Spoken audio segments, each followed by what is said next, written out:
सद्भक्तों, जैसा कि आप सब लोग जानते हो कि भारत एक ऐसी भूमि है जहाँ समय समय पर साधु संतों ने अवतार लिया और पूरे विश्व का मार्गदर्शन करते हुए पूरे विश्व को आगे ले गए।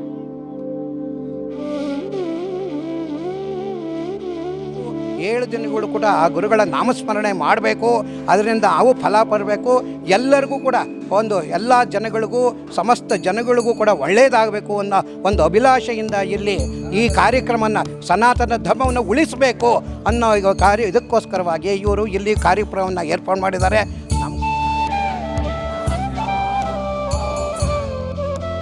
ಇತ್ಯಾದಿ ಧಾರ್ಮಿಕ ಕಾರ್ಯಕ್ರಮಗಳ ಅವಕಾಶ ಕೊಟ್ಟು ಬಂದಂಥ ಭಕ್ತಾದಿಗಳ ಸೇವೆ ಮಾಡುವವರಿಗೆ ಉಳ್ಕೊಳ್ಳಿಕ್ಕೆ ರೂಮಿನ ವ್ಯವಸ್ಥೆ ಮತ್ತು ಪ್ರಸಾದದ ವ್ಯವಸ್ಥೆ ಇಲ್ಲ.